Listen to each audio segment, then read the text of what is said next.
Hello everyone, and welcome to lecture 8 of CME296. So today is a special day because, as you know, today is the last lecture of this entire class. So the menu for today will be a little bit different. What we'll do is we'll divide this lecture into two parts. In the first part, we'll try to piece together everything we've seen in the class up until now and see what we can take away from it. And in the second part, what we'll look at is adjacent fields where we can apply what we have learned. Does it sound good to you? So with that, what we'll do is we'll start with the first part, which is just piecing together everything we've seen this quarter. And the whole goal of this class has been to learn how to generate images. So for instance, given an input prompt, how can we generate an image that is quite aligned with the prompt as input? And of course, there is just a lot of dimensions we can look at. So this class has been about decomposing the fact of learning how it works into tractable parts. And if you remember, the first 3 lectures were about just understanding how we could generate images. Just let's suppose we have a black box model. What is the paradigm that would allow us to just generate images? So the first lecture was about diffusion, just learning how we could do that using the diffusion paradigm. And if you remember, the first thing we said was, what could be a good starting point for us to generate those images? So if you think about it, the images that we want to generate, they're a part of a data distribution that we do not know. And that data distribution can be complex, and it's difficult to sample from it. So one thing we said was, okay, what are some distributions that we know how to sample from? So one such distribution was the Gaussian distribution. And what we said was, maybe in order for us to sample from this complicated data distribution, one thing we could do could be to sample from an easy distribution and then make our way up to the complicated data distribution. So in this first lecture, what we said was, okay, let's represent images with just multi-dimension variables that we could denote x. And what we said was, okay, in order for us to learn how to go from Gaussian noise to clean images, what we'll do is we will come up with a forward process that we define that will allow us to corrupt clean images into noise. And the purpose of diffusion is to learn how to reverse that process. So if you remember, the forward process was a nice formulation that involved also Gaussian distributions. And so in order for us to derive the form of that reverse process, what we did was we tried to maximize the likelihood of seeing that data distribution under p theta. And we went through several steps that allowed us to derive a loss. So if you remember, what we said was maximizing the likelihood is actually not tractable. So what we do is we derive a tractable lower bound, which was something where we used the forward process that we defined in it. So this lower bound is called elbow. And what we did is we expanded the terms within that lower bound. And we showed that we could actually compute it. It was actually tractable.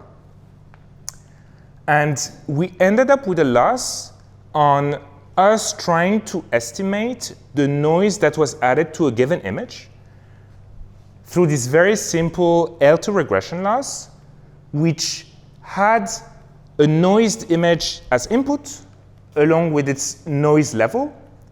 And what it was trying to do was to estimate the amount of noise that was added to the image, or to the noisy image, I should say. So this was a first way of looking at things.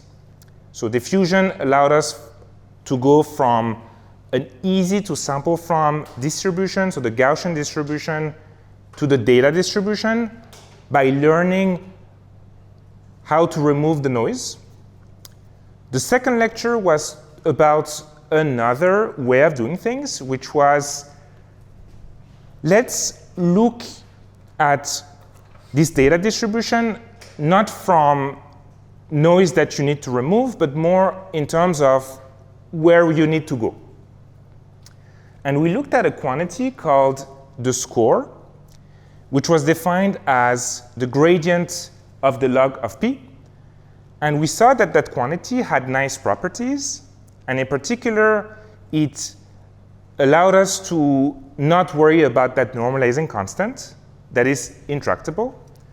And what the score was telling us was where to go in order to land at that data distribution. And in particular, there was a nice formula from Langevin dynamics, which basically said that if you knew how to compute the score, then what you could do is sample from noise and make your way to the data distribution. So the whole goal of this lecture was to derive a way to estimate that score. So the problem is the score is not a quantity that we know. So what we did was have a way to introduce the Gaussian distribution to some extent, so that we can leverage the properties that we know from the Gaussian distribution, and in particular, the fact that we knew how to compute in an analytical way the score of a Gaussian distribution. So what we did is we took observation from the target data distributions, and what we did is we noised them, and then we looked at how we could estimate the score of the noise distribution. So we saw that it was something that we could actually compute, but then there was a trade-off. The more noise you would put in the data distribution, the more your noise data distribution would be far from the data distribution of interest. But then when you do that, you're able to estimate that the score of the noise data distribution quite easily. So you have a trade-off of you can compute the quantity, but it's not the quantity that you actually want. Versus if you have only a small amount of noise, then the score of that low noise data distribution is actually not something that you can estimate very well, but the target that you want to estimate is closer to the actual quantity that you want. So you had this trade-off, and what we said was, well, how about we estimate the score not just as a function of where we are in space, but also as a function of how noised the data distribution is. And we ended up with the denoising score matching loss, which allowed us to estimate the score of that noisy distribution, given a noisy image and the noise level. And once we did that, we actually saw that this way of looking at things was actually very similar to the way we did in the first lecture with diffusion. And we saw that actually the score of the forward process is equal to minus the noise that you added over some coefficient. So both approaches led to similar formulations, and we saw that we actually had this identity.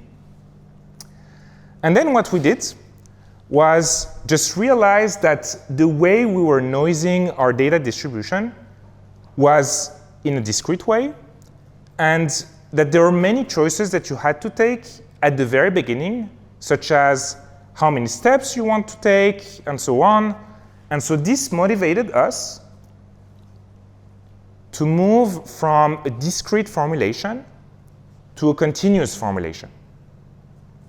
So we derived the continuous formulation of the forward process, which allowed us to come up with this stochastic differential equation, which is the delta in position during the forward process, which is equal to a drift term that is deterministic, plus a diffusion term, which is stochastic. And here we're using the continuous equivalent of the noise, which as we saw was the Wiener process, dW. And you could actually figure out how to move your x when you wanted to noise it with respect to these two terms. And we actually saw that the first approach that we looked at in the first lecture, and then the second approach that we looked at here, were actually special cases of this more generic formula. In particular, the DDPM formulation from lecture 1 was a variance-preserving formulation, whereas the one that we saw with the noise condition score networks was actually a variance-exploding formulation. And then what we did was, okay, our goal is not just to noise images, our goal is to learn the reverse process. And so in order to do that, the nice thing was that in the 80s, we have a nice result that told us that for a given forward process, you could have a corresponding reverse process where you actually needed to know the score, which is actually the quantity that we're estimating here. So what we had to do was just to estimate the score in order to reverse the process. So long story short, lecture 1, we saw, okay, in order to go from noise to clean, we need to predict the noise to remove. In lecture 2, we said, okay, in order to go from noise to clean, we need to know where we want to move towards, which is the score. You can think of the score as a compass that tells you where the data distribution is located. And then we ended up in the third lecture with a third way of looking at things, which is the flow matching formulation, which actually framed the problem in a different way. So what we did there was to consider the noisy distribution in the beginning as just an initial distribution, and the data distribution of interest was just a target distribution. And the goal for us was to figure out how to move your probability density from an initial distribution to a target distribution. So that's the flow matching way of looking at things. It's the point of view of mass transport. And in particular, there was one quantity that was very important, which is called the vector field or the velocity, which is noted ut of x. It is a vector that is defined at every position and at all time t. And what we saw was that in order to move each observations from one point to another, what we had to do was to just follow the vector field. So we had this microscopic way of looking at things, which is the ODE that you see here. So dx over dt, which is equal to the vector field at the time t and at the time and at position x. And we also had a second way of looking at this same thing. So the first formulation is the microscopic formulation, which is what is happening to your individual particles. The second way of looking at the same thing is at the macro level, where what you say is the evolution of the probability at a given time t is equal to minus the probability flux, which is what constitutes the continuity equation, which just tells you that you're not losing anything between time t equals 0 and 1. And the whole point of us going into these formulas was for us to figure out a vector field which would allow us to go from this initial distribution to this target data distribution. So this was the whole point. And in particular, let's assume you know the vector field that you want to estimate. The strategy here would be to have a model that estimates the vector field. So here, ut theta of x. So let's assume you learn such a model. If you do learn such a model, then in order to sample from the complicated data distribution, which is P1, what you need to do is to just sample from your easy data distribution P0, and then numerically solve the ODE here between time 0, t equal 0, and t equal 1, using the vector field that you have learned. And we saw that it's actually something that you can do in practice if you construct the target vector field in a way that makes it tractable. So we saw conditional probability path, which were an easier way of looking at this, which is, OK, we don't know what the vector field in the general case. How about if we look at a simpler case where we want to move the initial data distribution not to the target data distribution, but to a single point,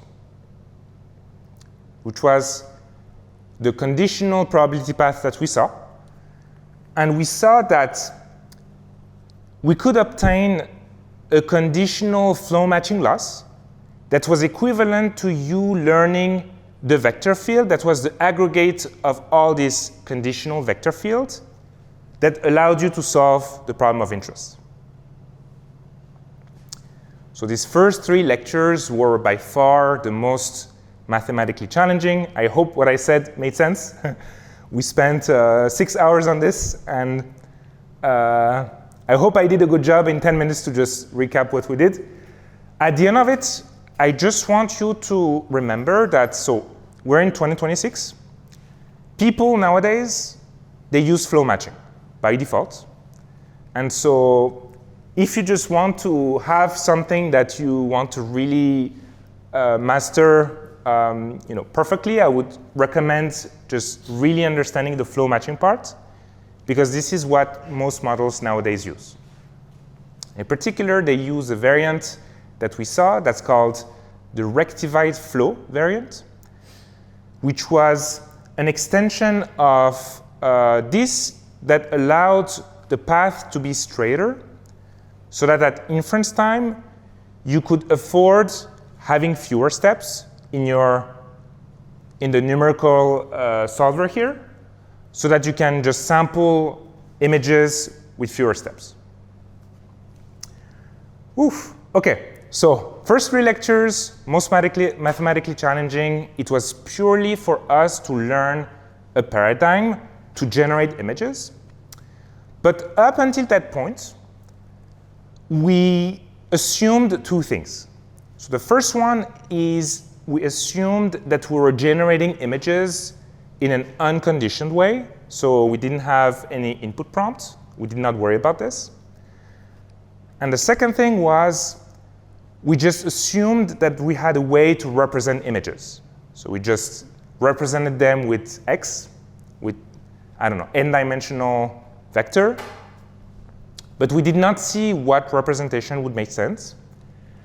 And this was the focus of lecture 4, which was titled Latent Space and Guidance. And what we saw there was, well, in order to have a meaningful representation of your images, what you want is to have a way to keep only the useful stuff. So how do you do that? Well, in pixel space, you see that you have a pretty large amount of spatial correlation, which means that if you look at a pixel, a lot of the surrounding pixels are more or less of that value. So you can imagine that there is a lot of redundant information in there, so that's number one. And number two is, in the pixel space, well, the dimensionality is pretty high.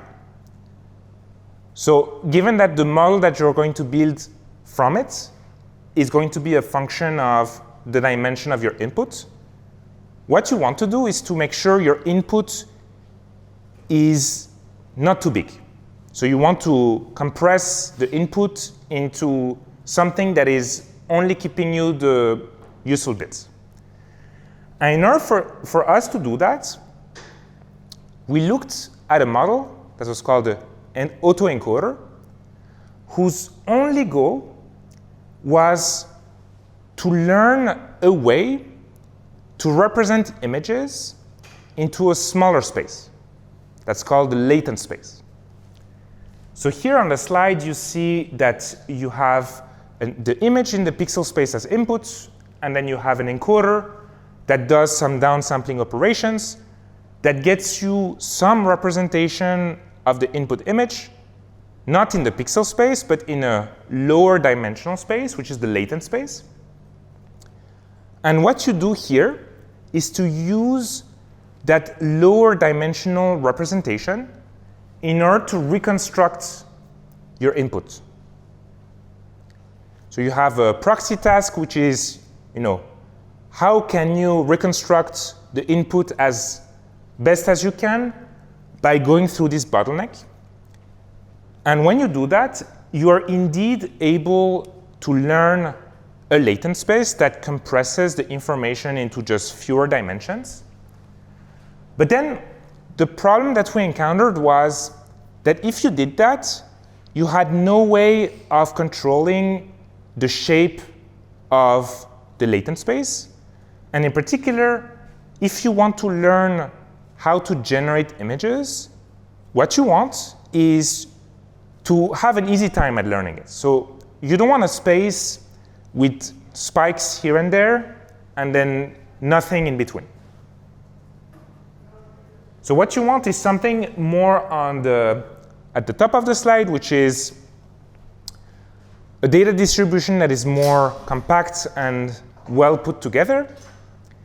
So in order for us to do that, what we did was go back to the way we formulated things and add a constraint for us to regularize the latent space.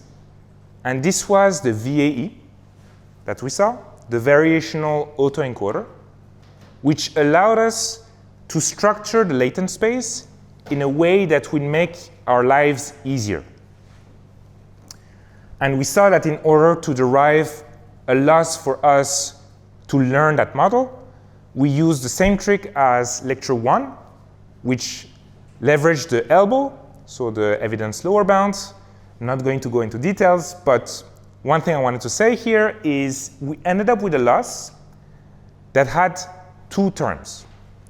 One was the pixel-wise reconstruction loss, which we had previously, but also a second term that was aiming at structuring the latent space as much as possible to a certain distribution that was called the prior distribution, P of Z, so that we can have something that looks a little bit more like the top one. Cool, so that was really the focus of that session, and we also learned how to represent the input. So we saw different encoders, and in particular transformer-based encoders, including the VIT, Vision Transformer.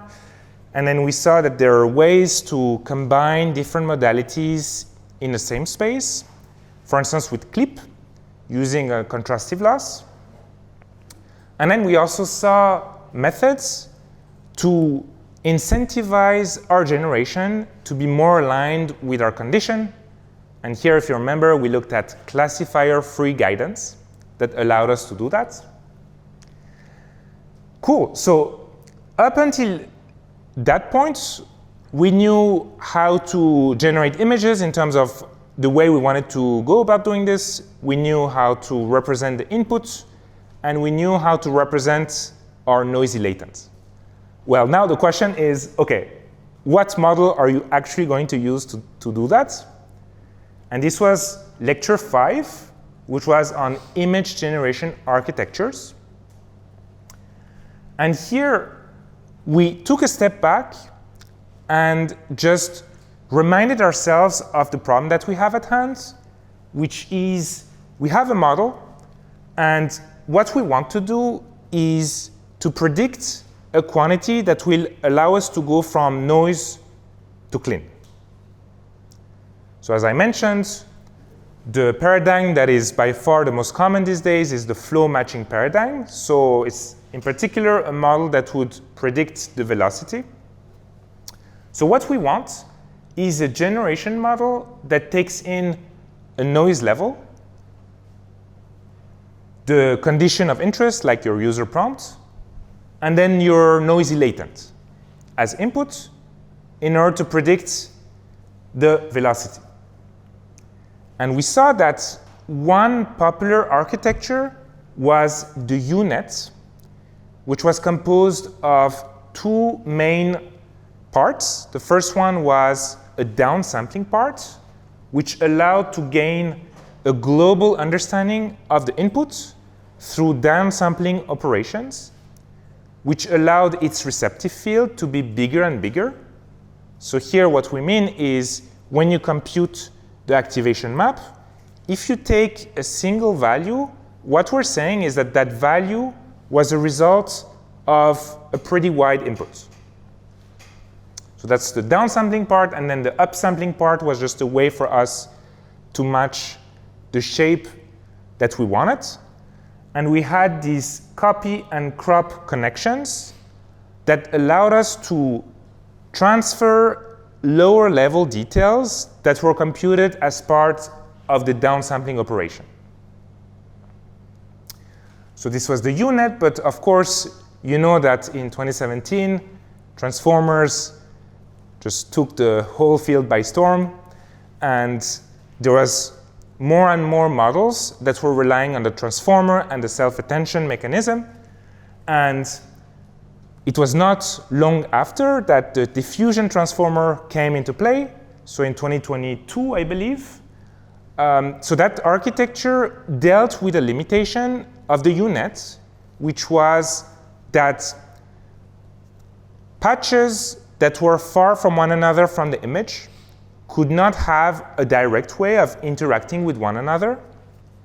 And in cases like, if you wanted to generate an image of, let's say, a teddy bear that looks at himself in the mirror, then you would want to have that interaction to figure out the lower level details. And we saw that that diffusion transformer was injecting conditions using an adaptive layer norm framework. So it was just modulating the embeddings of the patches. And then we saw that today is May 29th, 2026. So now we have a lot of such models out there. And in particular, there is one specific category that has emerged, which is the multi-model diffusion transformer, which on top of doing the self-attention mechanism, also considers the condition as part of the joint attention. And we looked at the timeline. So here, what's in blue is U-Net, and what's in green is DLT and variance. And of course, the timeline is not exhaustive, but it is just a way for you to see that nowadays, image generation models are almost everyone is relying on a DIT-based architecture. Cool. And then at that stage, we knew how we could generate images. We knew how to represent the input. We knew how to represent the latents. We knew what model to use. but we didn't know how to train that model. And that was the focus of lecture 6. And so before digging into the details, one thing we wanted to just align was how we wanted our time step to be sampled during the training, because we had seen back in lecture 1 to 3 that the time step that we were sampling in order to train our model was drawn from a uniform distribution. And we spent some time just thinking about whether all noise levels are equally hard or not. And we saw that noise levels that are not super noisy but not towards clean, like those in the middle, were the most difficult, because those were the places where we had to make important decisions about where to go. And so that's the reason why the fact of sampling from a uniform distribution was not the most optimal. And we saw that there was this distribution called the logit normal distribution, which is a distribution that focuses much more on the middle steps, was something that was more commonly used these days. And we saw that not only that, but the resolution of your images also matter in terms of what the perceived noise is.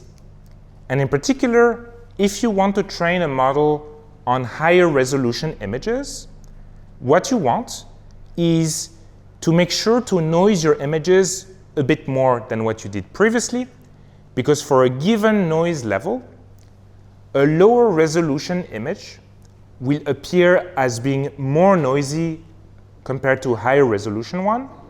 And we did some math on the blackboard, if you remember, when we computed just the uncertainty around the underlying pixel value. But intuitively, it comes from the fact that there is spatial correlation within your image. So if you have more pixels to represent, let's say, an area of the image, well, if you noise some of it, and if you have more chances to see the actual value, then when you look at the image, you will have an easier time to see what the image is about, as opposed to if you have a lower resolution image. So if you have pixels that are noised, then you have fewer chances of seeing the underlying true pixel value, denoised pixel value. And so with that, we saw that there are a few stages to a typical model training process. The first one being pre-training, which is learning how to generate images. And so here you have, so it's the most time-consuming and expensive part of the whole pipeline, because you need to come up with a very big corpus of images that encompasses all of the possible images that you want to generate, and it needs to be certain quality, and you need to have good mixtures and so on. So a lot of effort is put into having a pre-trained data that is reflective of the way you want your image generation to learn. And after that, we saw that once you get an image generation model that knows how to generate images, what you wanted to do is to generate good images. And in particular, good here can be something that people say just in the aesthetics term. So you want your image to look good, but you also want your image generation model to know how to generate images in your field of interest or in your task of interest. So for instance, if you have an image generation model that has been pre-trained on, let's say, nature and then, I don't know, houses, but if you want that model to generate images of, let's say, teddy bears, so what you want is, for instance, to have an extension of that training that we call continued training, where you teach your model how to generate images in your set of images of interest, which here can be teddy bears. And what we saw was that a third optional step could be the tuning step, where you could have a situation where you want to generate images of one particular subject, of one particular person, many times. So if you are in that situation, what you want is to tweak your model in a way that will remember what you wanted to generate. And we saw Dream Booth as a way for us to do that. So the idea was to gather a set of images, so 5 to 10 typically, that contains who you want to depict. And what you do is you train your model to generate images that contain that specific person or that specific object while having a rare token as input. So what you were teaching your model was to rewire its brain towards generating something when it saw a specific token. And given that these models can be pretty big, we saw that there were also techniques to tune not all weights, but a subset of the weights through this technique called LoRA, low rank adaptation. And once you did that, okay, let's suppose you did either the first two or all three of the steps. What you want is to now deploy your model to production. So what you want is to have a model that does not cost you a lot and also does not take a lot of time to make generations. So we saw a bunch of methods that were aimed at shortening the number of steps that were needed for you to generate samples.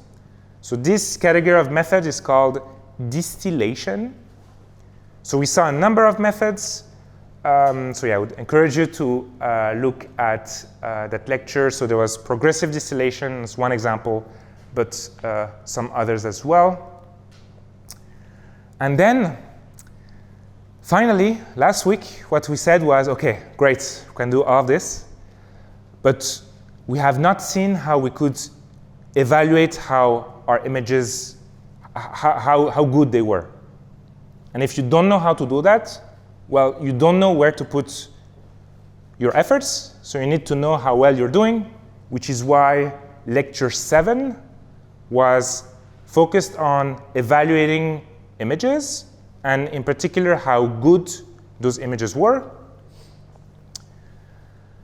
So we saw that the most common way people evaluate images on things like leaderboards is by having images generated by the models that are in your leaderboard and by having pairwise comparisons between them.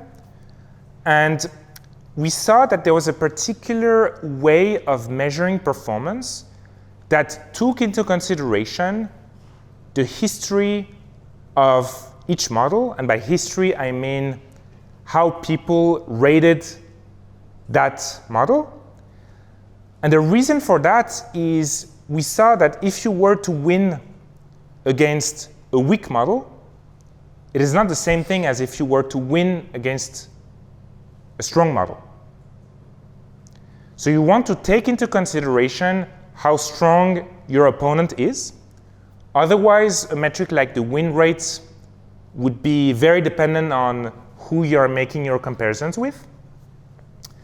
And we saw this metric called the ELO rating, ELO score, that looked at this in the following way. So if you were to rate different models, so you have a ratings, let's call it R, that quantifies how good each model is. So in order for you to, let's suppose you have a new model, you want to compute its rating.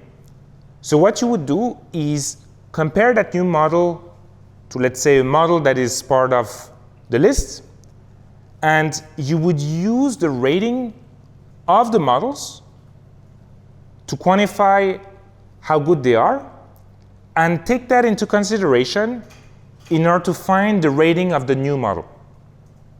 So how do you do that? Well, the idea is quite simple.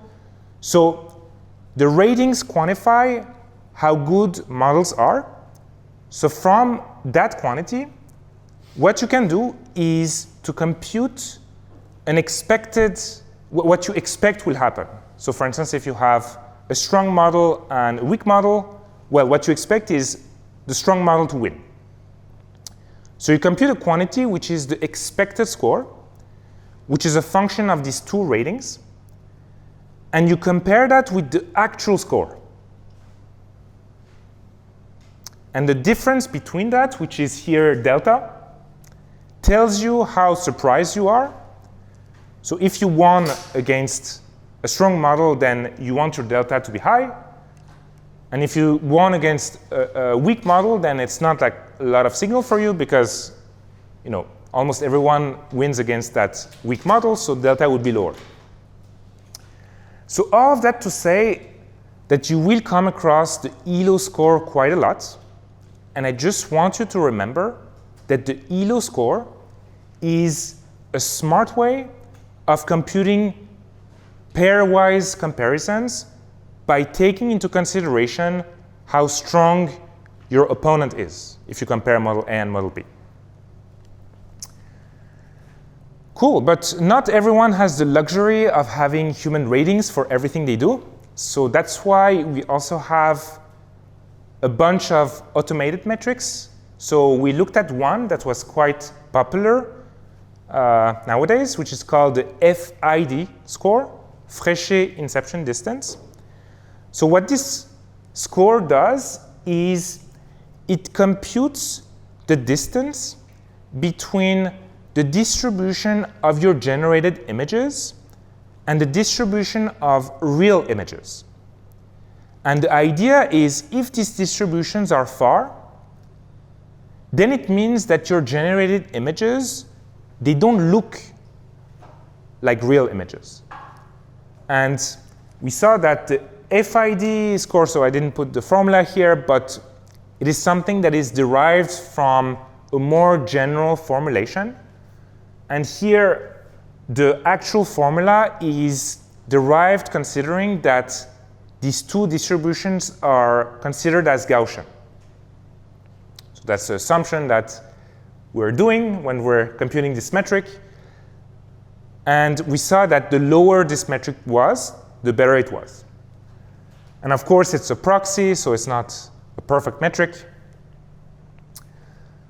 And then we looked at more clever ways of obtaining scores, in particular by leveraging these newer models. So here, MLLM, which stands for multimodal large language models, that are able to both take text but also images as input. So you could very well say, OK, you have this image, you have this input prompt. Well, tell me how it looks like or how good that is. Then you could obtain some given scores. And we saw that you also had a way to leverage these models in order for you to not have to ask your humans to rate your images, but to ask your MLM as a judge to rate them for you. You could have a tighter loop that would allow you to make iterations faster and have human ratings when you feel like your model is good enough for you to take that step. And this was CME296. So you see that in order for us to generate an image from a prompt, there is a lot that goes underneath. And this is what the whole lectures 1 to 7 were about. Cool. So now you finish this class after this lecture, and you're like, OK, now I know all of this, and so what? So I wanted to talk to you about the state-of-the-art models that were out there. So what we did was just go to a popular arena that ranks the best models out there. So there's a leaderboard, and as you can see, there is the ELO score that is used to determine those ranks. And I just wanted for us to look at which models were the best and whether they were also using the methods that we saw in this class or not. So let's start with the best models out there, and we see that we have the first two ranks that are from OpenAI, so GPT image, and then we have two models from Google, and then the fifth model is from XAI. So it's all closed source models from top AI labs. The problem with those models is we don't know how they work, because they're not publishing any reports. So there's not a lot I can tell you. But that leaderboard also ranks open weight models that have technical reports that are published, that are public and available. And here, so it's a screenshot that dates from like 5 days ago. And we see that the highest ranked model is from a company called HiDream. So it's HiDream O1 image, number one. And then you have Qwen image that we saw in lecture 5 when we talked about the multimodal diffusion transformer. And then the ranks 3 to 5 are from this model from Black Forest Lab called Flux2. And what I wanted us to do was to go through these models and see what they were made of. So let's start with the last ones, the Flux2 models. So they're based on rectified flow, which, as I mentioned, is a derivative of flow matching, so something that we know.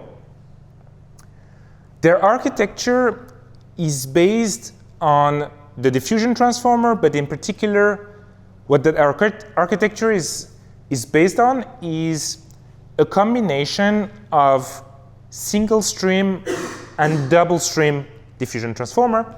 So this is also something that we saw. So they rely on a VAE to make sure that the latent space is compact and allows you to learn easily. So that's also something that we saw. And we also happen to have some text encoder that was pre-trained, and here it's a Mistral 3 that is used to generate the embeddings. So up until now, the usual, right? OK, let's go to the model number 2. So Qwen image. The loss is a flow matching loss, so also something that we know. So the architecture is a multi-model diffusion transformer, and it also relies on a VAE, and the text embeddings are based on Qwen, also the usual. Now let's look at the top-ranked model, which, by the way, was published, I think, 2 weeks ago. So it's extremely recent.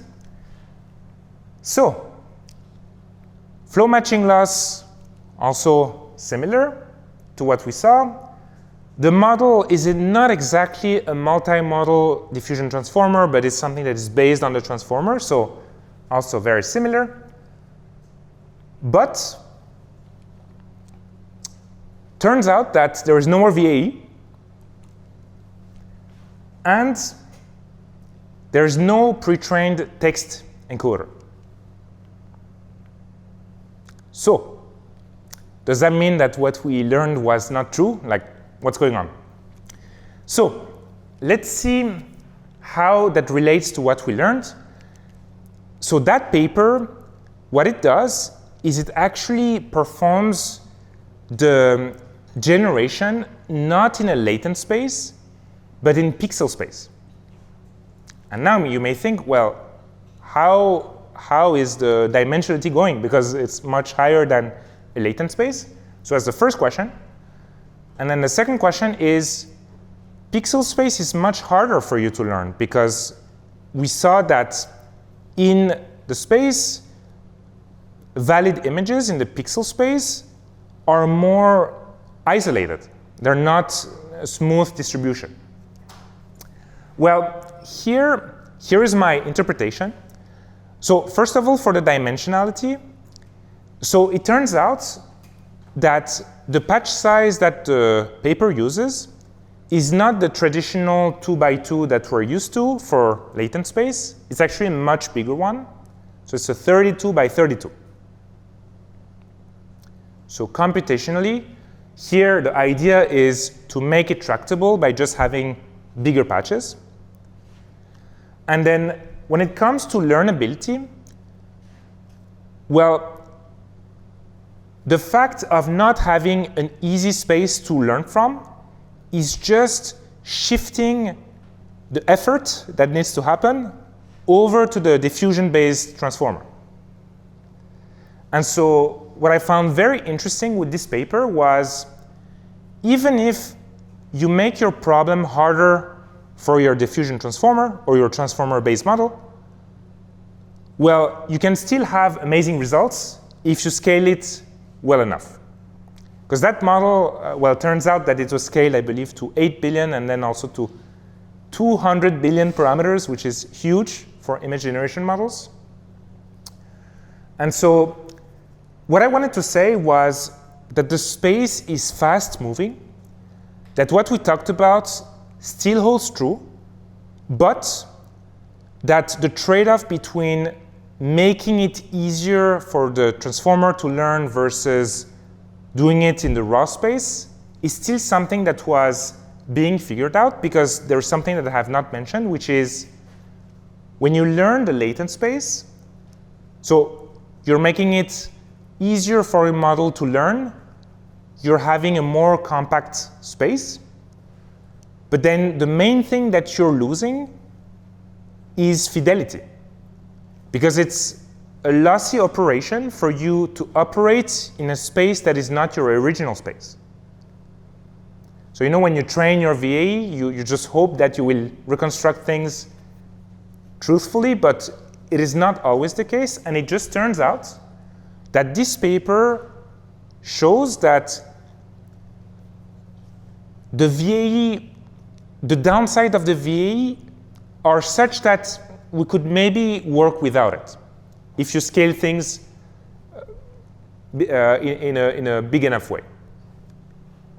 So I found that interesting, and I think it's a newer trend of doing things without VAEs. So I think it's just good for us to keep an eye on this. So again, this paper was published a few weeks ago. I don't want to make general statements because maybe in a couple of months, then we will see maybe that the VA is necessary, but I think this is a part that is worth watching. Cool. So any questions on that? Yeah. Oh yeah, so the question is, what is the alternative to pre-trained encoder? So the alternative is to just learn it yourself. So instead of having a pre-trained encoder computing the embeddings for you, what you do is you take the text as input. What you do is you just tokenize it. So you divide it into arbitrary units of text, and you learn their representation as part of your training. And so there is one thing I didn't say here, but they're not using a pre-trained text encoder to do that, but they're doing some kind of prompt enhancement that allows you to be more explicit about the input prompt, because you may have a prompt like a teddy bear is reading, but in order to generate a very good image, you need to know, for instance, how the lighting should be, like what camera position should be, and so on. And so that piece is also making the job of the text encoder easier, because it just explicits what you need to have as condition. Yep. So the question is, if there is no disjoint text encoder, how are they able to understand text? So here, the keyword is pre-trained. So there's still a text encoder, but it's just not something that you take off the shelf. It is something that you train yourself as part of the training. Okay, cool. So this concludes part one, which was around recapping what we did up until now. So now that we know all of this, what I want us to do is to see how a JSON field can benefit from what we have learned. And a very natural extension that I want to talk to you about is videos. So if you think about it, videos are nothing else than a sequence of frames, which are images. So you just have an extra dimension. So here you go from a 2D image to a 3D image across time. And the question now for us is, what should we have in mind when we want to build a video generation model? And what are the things we can use from what we have learned in order for us to be able to do that? So the first thing that I want to tell you is there is an extra dimension, which is time. The second thing that I want to talk to you about is that in a video, you need to make sure that there is some temporal consistency, as in you cannot go from one frame to the other in a way that completely change what you're looking at. But you also need to make sure that whoever is being depicted in your frames do not have suddenly things that they did not have. So for instance, if you're looking at a video of a teddy bear reading, you don't want that teddy bear to all of a sudden acquire a hat and sunglasses at t+1, but then at t not have any of those. So this is an extra thing that you need to worry about. So for images, you wanted to generate something that was plausible. For videos, you need to generate something that looks plausible at a given time t, but you also need to make sure that the way frames are sequenced is also making sense. So you need to have that temporal consistency. And of course, you need to make computations tractable, because here, as you can imagine, if we go the route of representing our input as a sequence of 2D images, well, the dimension just got increased by a factor of t, which is the time. And so you need to make sure that whatever you're doing is making things still tractable. And of course, metrics as well. And well, I'll just get you the spoiler. So we still leverage the metrics that we have seen for images, but we just extend them for videos. So the Fréchet inception distance, FID, is something that you may also see in the video world, where the only thing that changes is the representation of the quantities that you're dealing with. So instead of having the inception network to represent your image, what you're doing is you're using a pre-trained encoder that would represent your videos. And you have, for instance, this metric called the Fréchet video distance that tells you how far apart your videos, generated videos, are from real ones using a similar method. But I want to call out one thing.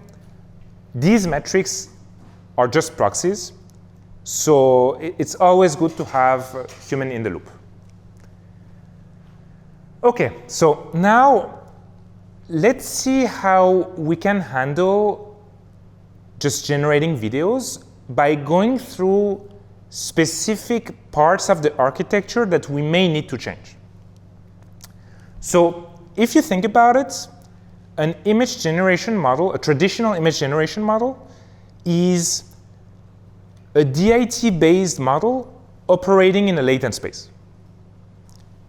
So you have a VAE that compresses your input into some latent space, and then you obtain, let's say, the final prediction that you then decode back in your initial space. Well, the same thing is happening for videos. So here, you not only are compressing from a spatial perspective, you're also performing a temporal compression. So do you remember when we talked about F, which was the ratio of the height in your initial space over the height in your latent space? Do you remember? So maybe I'll just quickly. So we had this pixel space, and then we have the latent space here, and then you have H, and then H here. So we had F, the spatial compression, which was just the ratio of big H over little h, and that ratio is typically on the order of 8 for spatial compression. Here, what you also want to do is to compress your input along the time dimension as well. So why do you want to do that? Well, the first thing is you want to make sure your problem is tractable from a dimensionality perspective. But then the second reason is when you compress things in a smaller space, what you're assuming is you have redundant information. So spatially, we saw that we have spatial correlation, meaning around some pixels, you have pixels of the similar value, so you have redundant information. Well, it's the same along the time axis as well. Because you can very well imagine that if you go through the frames of a video, 2 consecutive frames will have a lot of the same information. So it would also make sense for you to compress things also along the time axis. And so here, this compression ratio, which we saw was for space, is also something that we have along the time dimension.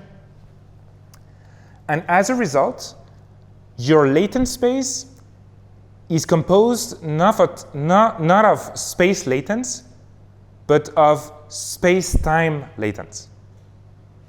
So what that means is the quantities represent not only things that are within a given image, but also with respect to time. So there is one thing that you may find interesting, which is that the dimension over t is 1 plus t, and then the latent space is of dimension 1 over t over 4. But then you may ask, okay, why the 1 plus? Why 1? And I would say it's a good question. It's also a question I ask myself. Well, it turns out that if you want to generate a video, you need to have a starting point. You need to have an initial frame. Well, that 1 is a way for us to consider the first frame as being something special. It has a special place. It's the anchor frame. We want to make sure we're representing it as well as possible. And so the reason why we have the 1 plus is to represent that first frame, that anchor frame, to its fullest extent. And then to use that as a way to continue the video in a way that is a natural continuation of that first frame. Does that make sense? So, by the way, we're going super quickly over a lot of things. So my goal is to just give you some pointers for if you're just interested, let's say after today, and you want to just explore more. These are just some like small little things. The second thing I wanted to talk about with respect to the VAE is, so as we said, it is not a 2D VAE, it's a 3D VAE because it's operating also along the time dimension. So you will see that that VAE is called a causal VAE. So why causal? So causal is because when you perform, let's say, convolutions, which is typically one of the operations that a VAE contains, you perform your convolution in a symmetric manner. But here, what you want to do for a given frame is to not compute feature maps that are a function of future frames, you only want for that frame to be a function of the same frame and the frames before. So that is why it's called a causal VAE. It's because the convolution is not like the symmetric one that you're thinking of, it's asymmetric. And the reason why people would do that, do that is actually for several reasons, but one of the reasons is you don't want to go out of memory every time you do these things. So what people do is sometimes they stream this encoding process, and if you make sure that a given frame is not dependent on the future frames, which by the way, the receptive field can widen if you have several convolution operations. So if you make sure that it only depends on that frame and the frames before, then computationally speaking, you can actually stream that encoding and decoding process. Just giving you reason why. And then the second thing that I wanted to talk about with respect to the video. Oh, yeah, you have a question? So, great question. So the question is, why would you need frames before the last frame? So let me give you an example. So let's suppose a teddy bear walks across the street, and the camera looks at that teddy bear and it sees a pedestrian that is coming this way. And then later on, that pedestrian comes back. So the information of who is going behind that teddy bear is something that is important to you. You want to be able to capture things that makes your video consistent, so that temporal consistency, which is making sure you're not inventing objects or people in your video that may have happened in the past. So that's the reason why you want your receptive field to not be 1. So you want to have some dependency on earlier frames compared to the last one. Does that answer your question? Yeah, the question is, efficiency concerns, and yeah, I hear you. So there is something we'll discuss, which is exactly what is happening in the latent space. So of course, you cannot generate a video of very, very big time t. So what people do is divide the generation into several parts, where you can generate a video of, let's say, a fixed length, and then take the last frame as the anchor frame to generate another video of, let's say, another fixed length. So one way for you to make this more tractable is to just take the last frame of the video that you generated as the first frame and then continue later on, along with some condition. So yeah. So the question here is, how can you teach your model how to generate the next frame given some conditions? So we're actually going to see that in the next slide. So this part is just about compressing the input, but we're not yet generating the video. So we're going to see that in just 1 second. But yeah, great question. Cool. Any other questions? OK, so I'll answer your question right now. The way we generate videos is within that latent space, similar to how we do it for image generation. We have this DIT-based architecture that works from patches and that generates patches. The main difference from images is that these patches, they are not space patches. They're not spatial patches. They're space-time patches. And what that means is, as input, we have, if you want, something that represents some part of the let's say, image. It's not really image because you're in the latent space across time. And in order for you to think that you're doing a good job at producing a video that is consistent with oneself, one thing that you can tell yourself when you're looking at that whole process is that within the DIT, you have the self-attention mechanism that allows your space-time patches to interact with one another so that you're producing an output that is coherent across space, but also across time. So I think your question also involved some amount of how can you make sure that it reflects causality. So can you expand on what you mean by causality? Yeah, so the question is, okay, how can you make sure you have some causality versus correlation? I think at the end of the day, what you're doing is you're training your model on some data, and the resulting model is just reflecting the patterns that it has seen at training time.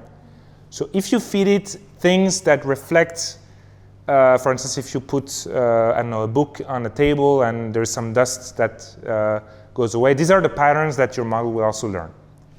So I think at the end of the day, it all goes back to what kind of data you put inside.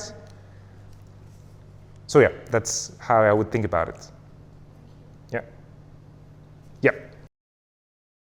Yeah, so the question is, well, we know in LLMs we have a masked self-attention that makes things causal. Maybe there's something that we can reuse here. Well, in the image generation world, we're making sure that all parts of the image, they interact with one another. And this is actually something that we also have here. The main reason being that you want some consistency between every part of your video. And so for that reason, people typically keep the full self-attention. But then at the end of the day, you need to try it out and see how it works. But yeah, typically people keep the self-attention. Yeah. OK, great. So that model that we just saw is a model that is open weights. It's called one. There are actually multiple models out there. And this list of readings is by no means comprehensive. So in case you're interested, feel free to just take a look at those.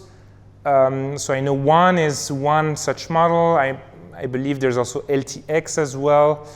Yeah, highly recommend reading the papers. I would say that given the fact that you know how image generation models work, it's now much, much easier to understand these papers.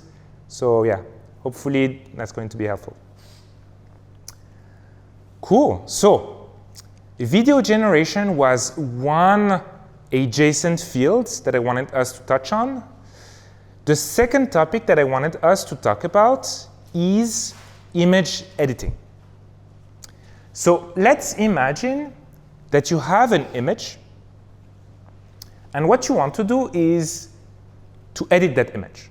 So you can say, OK, make this image black and white. So you could very well use what we have learned, which is you put that into your text image to image model, so TI to I. So how do you do that? Well, you represent your condition, which is the text and the image, as part of, let's say, your MMDIT, and you inject that, and you can obtain an output image. Well, the problem here is that you're considering this problem as a from-scratch generation problem. So you're telling your model, make this image black and white, and what you're expecting is that exact same image, but black and white. And you can just ask yourself, OK, is it actually optimized the way what I'm doing? So what I'm doing is I'm asking a model to generate a whole thing from scratch, and I have no guarantee that it's the same image. So the question here is there a better way for image editing tasks to edit your image specifically in cases where you want the input image to be preserved? Is there a better way to edit those images than to consider this as a from-scratch generation problem? Well, so in this case, you see that the black and white image had the teddy bear raise its right arm, and this is not what you want. So people have been thinking about this problem from another angle. So what they're saying is, instead of considering this as an image generation problem, let's actually think about this problem as an image editing problem. And by editing, I mean in the sense of performing some operations on the image. So one idea could be to have your image, to have your prompt be fed into a VLM, so vision language model, which is an MLLM, multimodal large language model, in order for you to receive editing actions that could be maybe, okay, decrease the, let's say, brightness by, I don't know, 50%, just increase the luminosity by X%, that you could then interact with an editing software like Photoshop in order to get your final image. So the nice thing with this approach is, well, first of all, you have some guarantee that you are preserving your initial image. If, let's say, you're constraining the sets of actions that you're taking to, let's say, an allow list of actions that here can only be harmless, like coloring actions. But one challenge is for your VLM to know the set of possible actions well enough for the editing action to actually make sense. So that's the main challenge.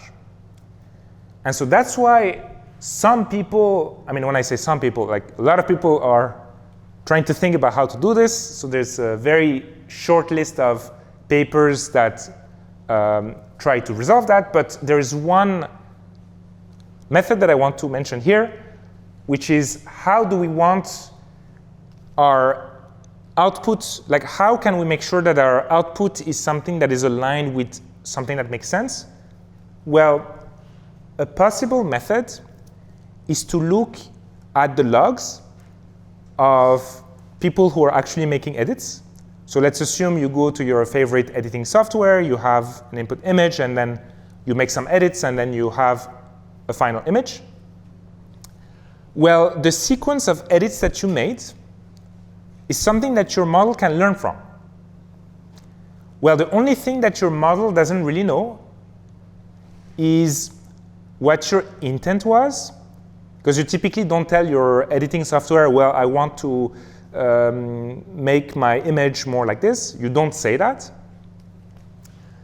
So these papers, so most of them, what they're trying to do is to come up with pairs of initial image, edited image, along with the user intent that is inferred by these two images, let's say from annotators. And what they're doing is they're tuning the VLM on these golden sets in order to have it behave more like something that would tell you actions that would correspond to your intent. So that's why you have papers on this. It's just because that in order for your model to learn how to do these things, you need to do some work in terms of which data to use, how you want to train these things. And that's why they're here. So yeah, highly recommend reading them. It's an open area of research. If you take a look at the years they were published, I mean, they were published 2024, 2025, 2026, so extremely hot. Any questions? Yeah. So the question is, how can the loss reflect the user intent?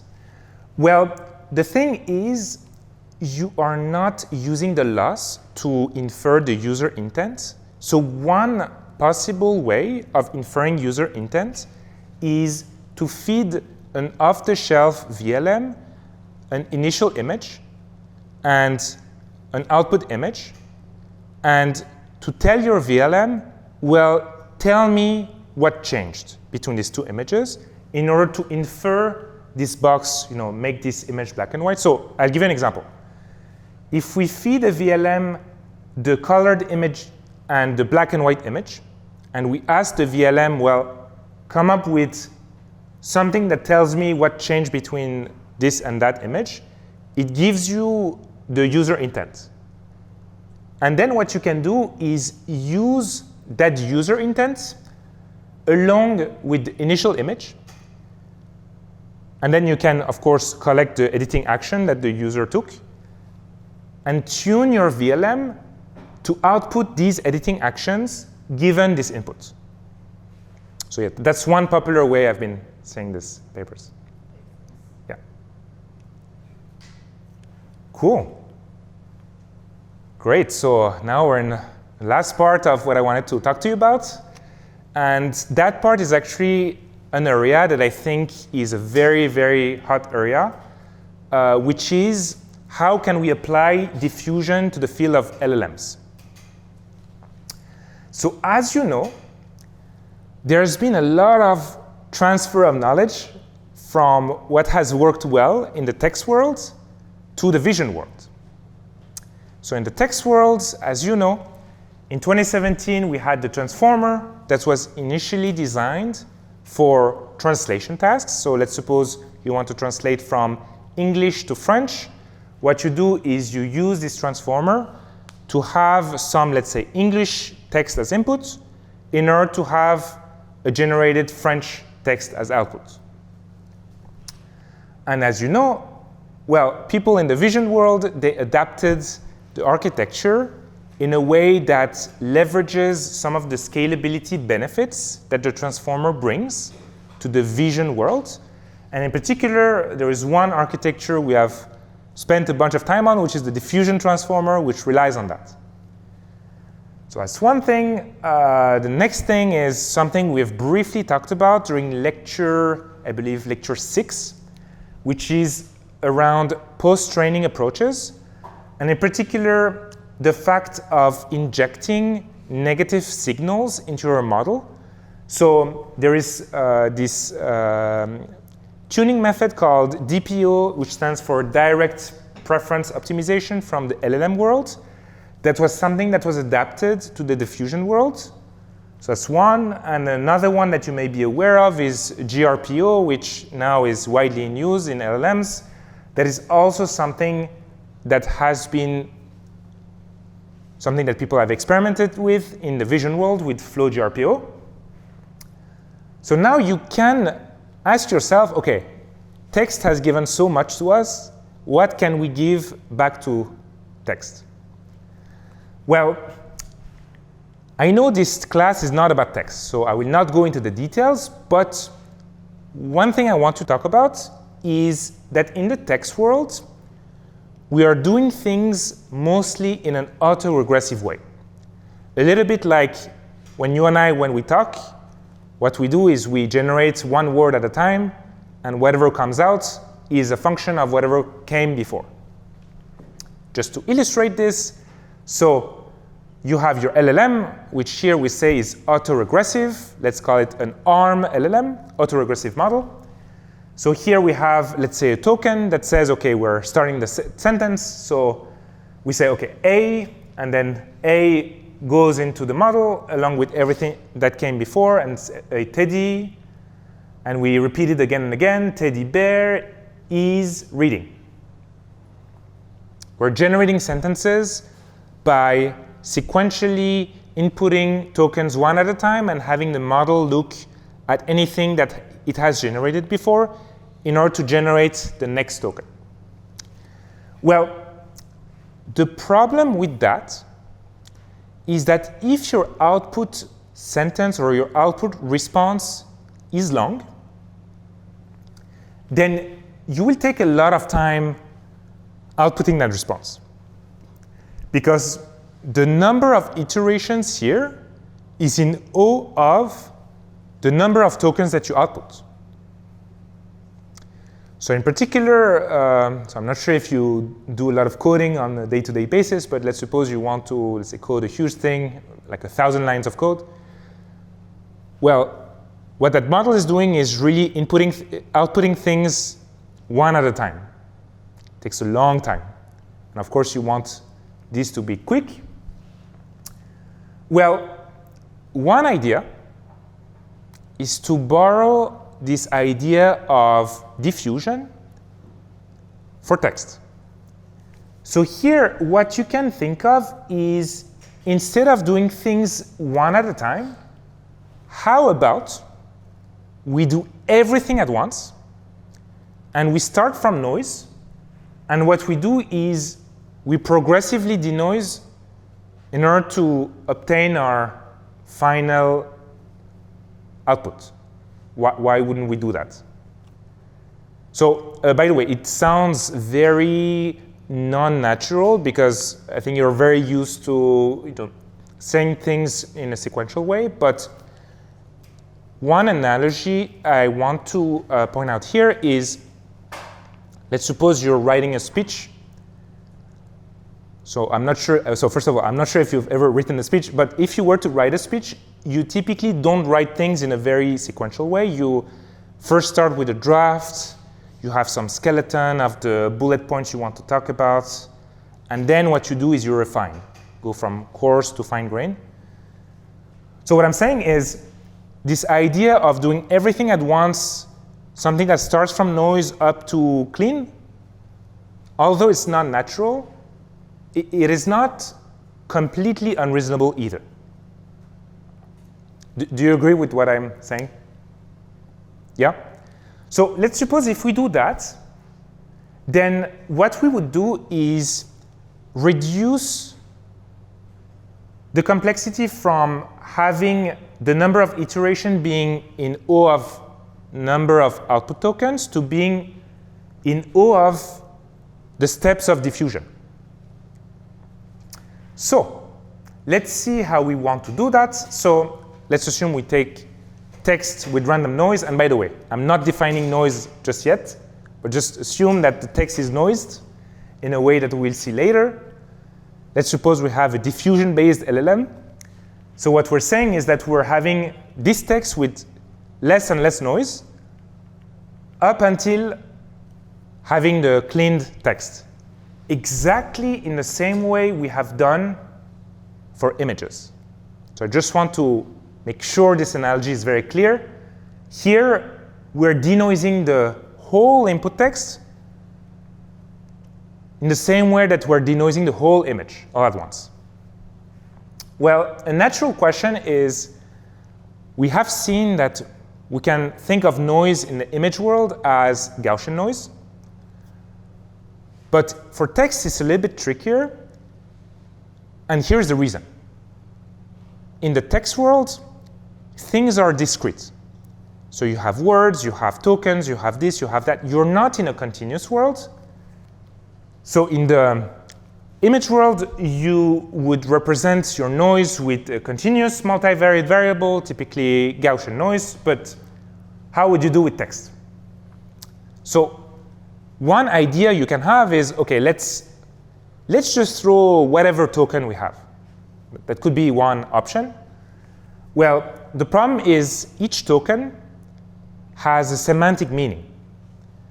And so if you just take any token and you put it as a way to noise your input, then you may make your input have a meaning that is not a meaning you may want your input to have.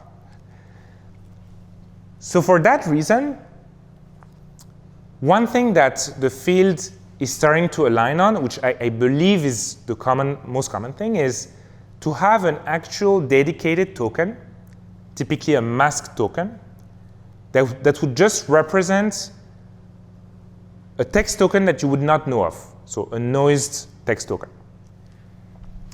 So let's assume you do that.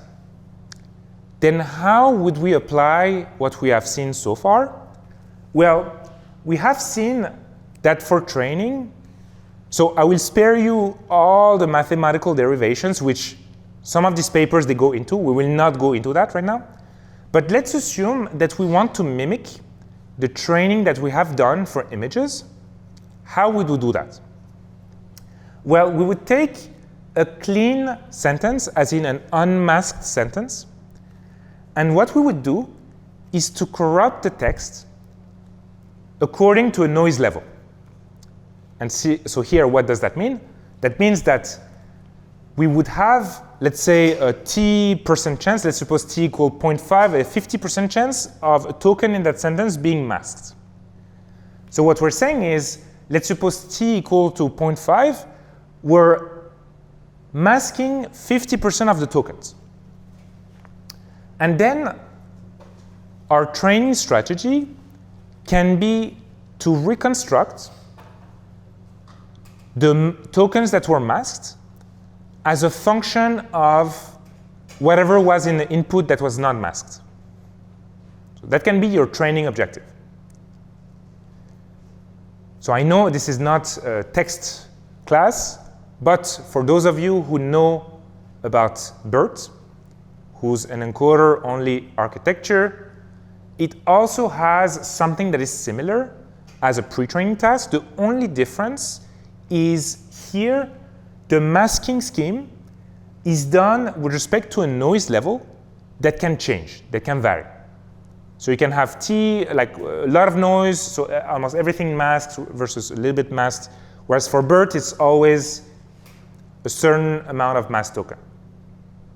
I just want to call that out. So let's suppose you have that. Then what you're doing is you're teaching your model to fill the blanks.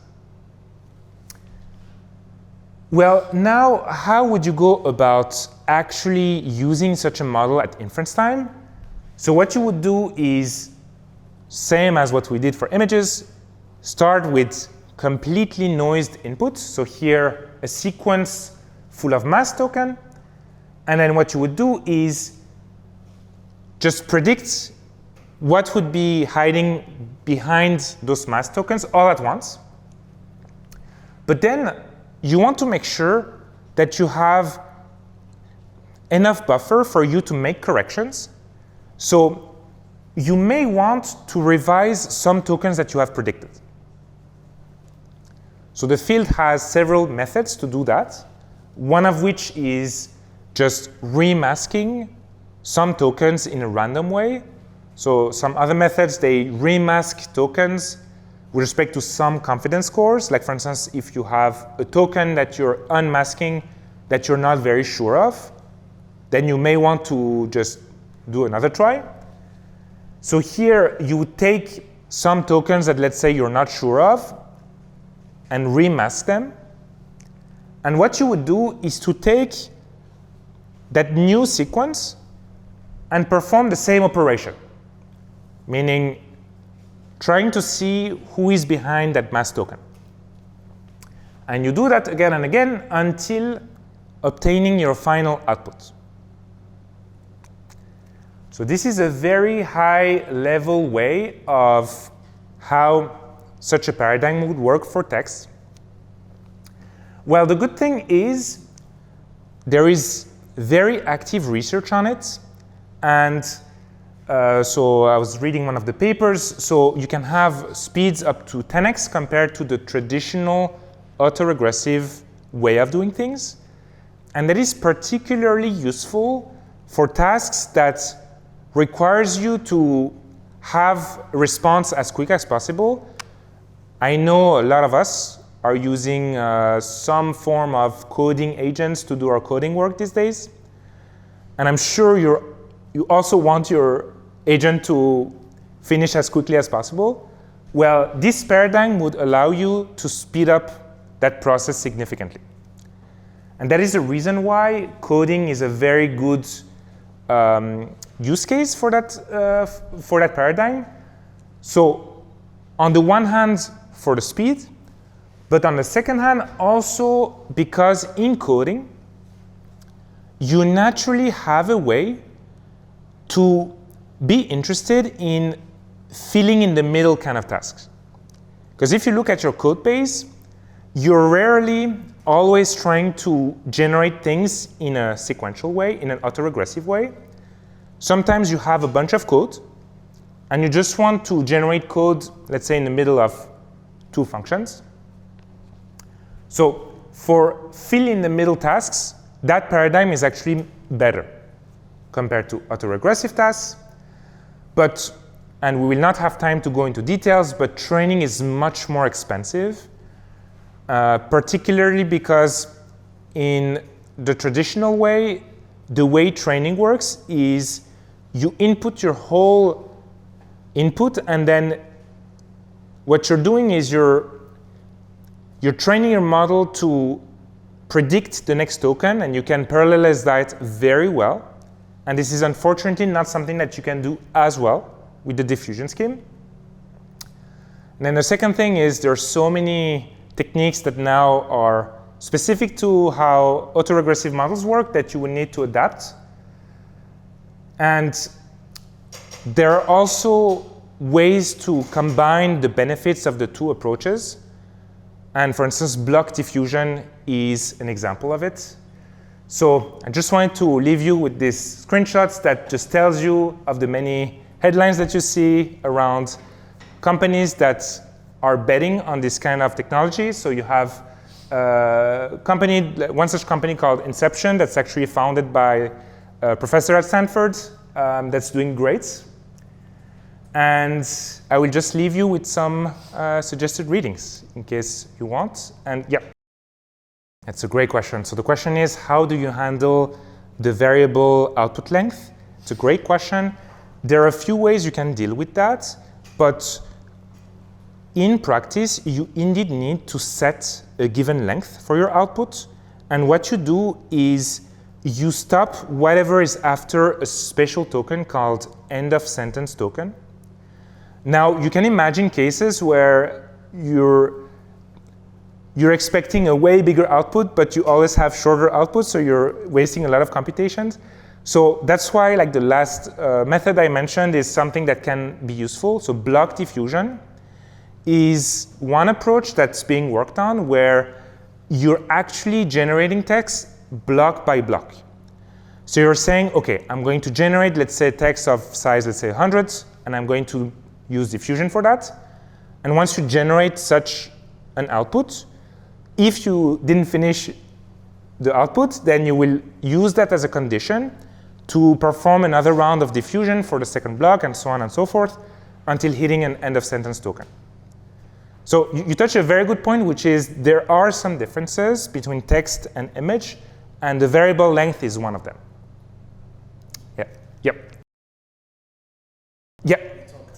Yeah, so the question is, can you apply this to other discrete things other than text? I'm sure yes. We will not cover this today, but the ways people have derived a tractable mathematical way to do that in the text world is something that involves transcribing things for discrete items. So I'm sure that it can be done. So yeah, I would actually highly recommend the first paper for you to get a sense of how people go from continuous to discrete. Yeah, the great question. So the question is, can you not consider text as just being can you not consider text as being images of text and use some kind of OCR mechanism to process that? So yeah, I think it's definitely a great approach. There's actually a paper that was published a few months ago, DeepSeek OCR, that goes into that. I do think it's promising. I believe there is some savings with respect to how many tokens that fills compared to how many tokens the actual text would fill in. So yeah, it's definitely another directions that I think is promising. Cool. With that, I'll give it to Shervine. Thank you, Afshine. So welcome to the last stretch of CME296. So we're going to see together some closing thoughts on what lies ahead, as well as some challenges that we see. So first, let's look at today. So when you look at existing top models, what is the typical price you have to pay for a perfect image? So I did the research for you. I looked at major labs across the board, and it seems that the price per megapixel is of about 10 cents.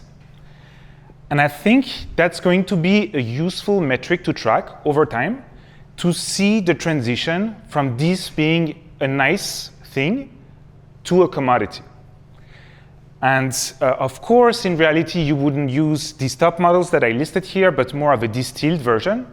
But still, the upper bound gives a good view of what people would be ready to pay for perfect quality. But then let's look at the kinds of challenges that could be tackled in the near term.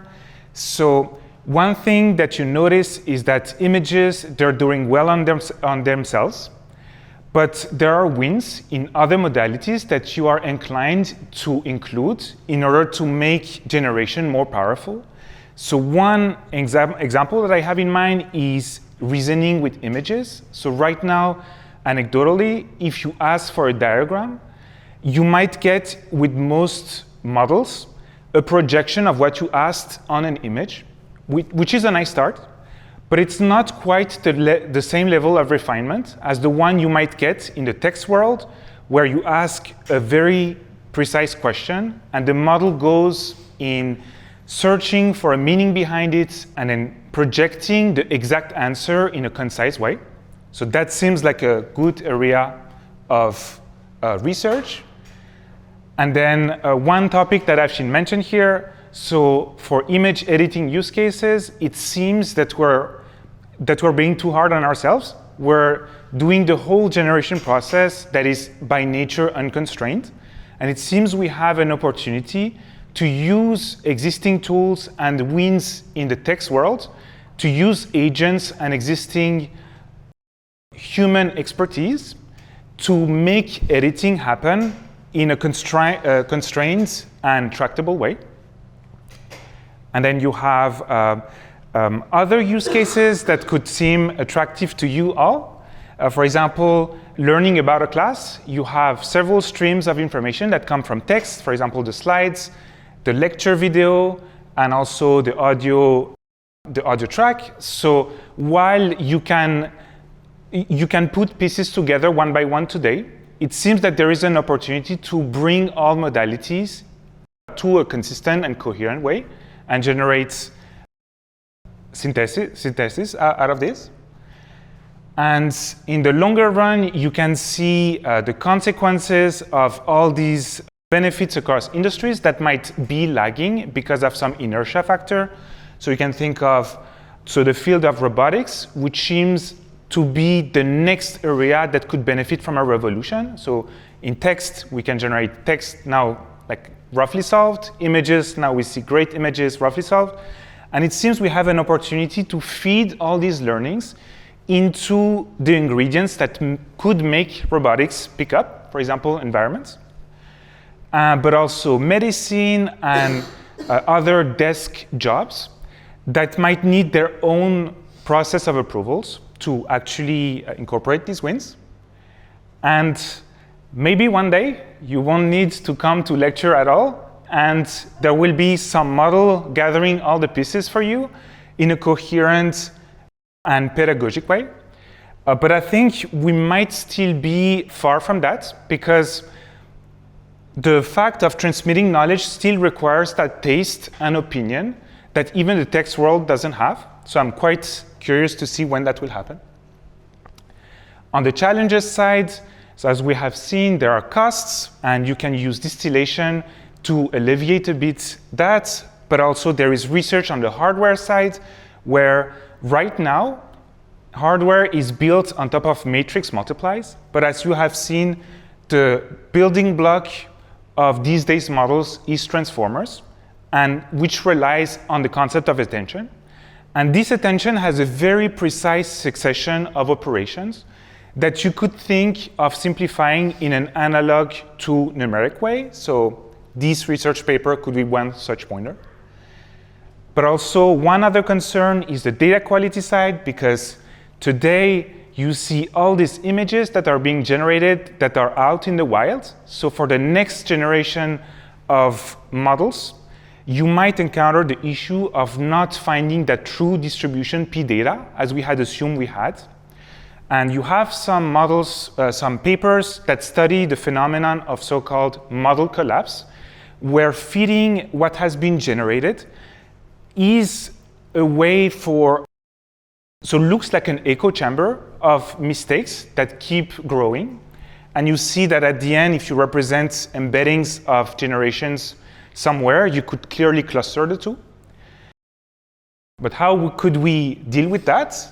So that's the kind of trust point, which is key in our society. You want to be able to trust images, and now these days with how similar the true data distribution and generated images are, it seems like the border is becoming thin. So 2 ways to counter that. There is a norm called C2PA that has been gaining traction across software companies. So you might see this AI info popping in. It's because images that you create with AI have some sort of history attached to it that surfaces it. So that could be one way to tackle the data collection quality issue that I mentioned before. But the thing is, if you take a screenshot of this, the concept of metadata disappears. So are we doomed? Actually, no. There are other ways that we could employ to get around this. One example is watermarking, with the example of synth ID from Google DeepMind that hides behind pixels patterns that reveal its origin. So beyond that, you also have the topic of safety, which is very important, and creating images that are harmful to others can have societal implications. So there is 2 parts to fixing this. One is on the model side, where each company has their own policies to guard such generations, but also law is picking up. And what can you do from there? So let's say this class ends. How can you be updated? So one suggestion is to take a look at the relevant archive section on computer vision. But you might see that the number of submissions every day is of hundreds. So this might not be tractable. But on the other hand, some venues do a good job at distilling some of these works. Not all, but they can give you an idea of where the field is heading. And something else that I want to tell you is all these papers, we saw a bunch of formulas all over the place. And sometimes you just want to know how they work. And a great pattern that we see in the academia, and in the industry is that there is code release of what was used to design a given method. So I highly encourage cloning the GitHub repo and playing with an AI assistant coding software on just guiding you through the flow, and you will learn a ton just by doing that. And beyond that, you have other resources. So on Twitter, you have a glowing community of people who talk about these topics. So if your For You page turns out to be in the clusters of these topics, you can get a lot of interesting recommendations. And another highlight is other Stanford courses that talk about vision, like 231N, that I recommend. And there is this study guide that we shared at the beginning of the class that we aim at keeping up to date across the years. But beyond all that, Afshine and I wanted to say that we're very happy to come here every Friday and teach this class and spend time with you. It has been a pleasure for us. And thank you, Hidden Heroes, who came here on the evenings and asked so many great questions. You were one of the reasons why the class was so dynamic and generated insights that could then be useful to everyone. Thank you also to those watching online. Thank you for the great questions on Ed, and I hope the class was of value to you. And if you are around in the fall, Afshine and I will be teaching a similar class, but in the text world, where it will be our second edition. And if you are in for a new ride, then we'd love to see you again. And our favorite teddy bear is coming one last time to wish you a great summer and all the best. Thank you.